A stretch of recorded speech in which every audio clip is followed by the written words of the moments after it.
జమ్మికుంట పట్టణ మరియు పరిసర ప్రాంత ప్రజలకు శుభవార్త. సోలార్ గృహ విద్యుత్ ఉత్పత్తి రంగంలో సరికొత్త శకం. ఇప్పుడు మన జమ్మికుంటలో కార్తికేయ సోలార్ పవర్ జమ్మికుంట నెలకు 300 రూపాయలు ఆ పైన విద్యుత్ యూనిట్స్ ను ఉత్పత్తి చేసి 78,000 రూపాయల సబ్సిడీని అందుకోండి.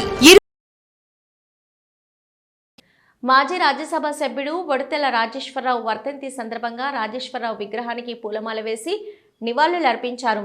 హుజురాబాద్ కాంగ్రెస్ పార్టీ నియోజకవర్గ ఇన్ఛార్జి ప్రణవ్ బాబు ప్రజలకు మరింత సేవలు చేసి తాత ఆశయాలను నెరవేరుస్తానన్నారు.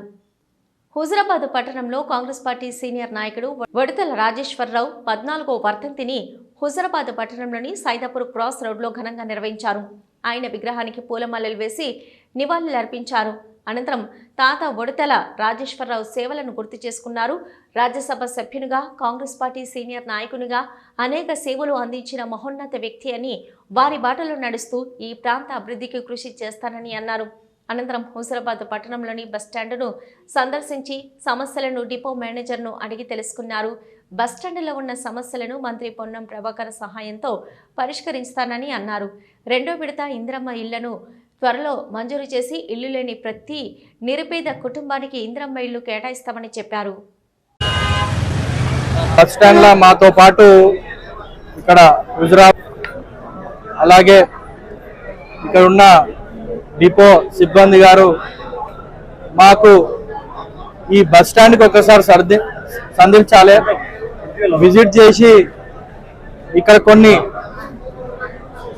డెవలప్మెంట్ చేయాలి, ప్రయాణికులకి కొన్ని సౌకర్యాలు మనం పెంచాలి. ముఖ్యంగా దాంట్లో ఏదైతే పార్కింగ్ సమస్య ఉందో అది మనం ఇక్కడ కొంచెం క్లియర్ చేసుకొని, పాత బిల్డింగ్లు ఉంటే కొన్ని క్లియర్ చేసుకొని చేయాలి అనేది ఒక రిక్వెస్ట్. దాంతోపాటు ఇంటర్నల్ సీసీ, ఎందుకంటే వాన పడితే ఇక్కడ నిలువ అవుతుంది, కొంచెం ఇబ్బంది అవుతుంది ప్రయాణికులకు కానివ్వండి, బస్సులకు కానివ్వండి అనేది ఒకటి.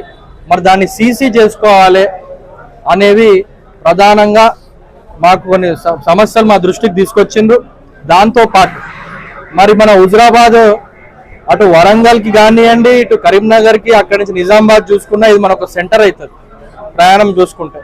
సో ఖచ్చితంగా ఇది మేజర్ ఉంటుంది కాబట్టి కనెక్టివిటీ కూడా గ్రామాలకు పెంచాలి, కొన్ని బస్సులు కూడా మనం పెంచాలి అనేటట్టు మరి వారు మాకు కొన్ని రిక్వెస్ట్ ఇచ్చడం జరిగింది.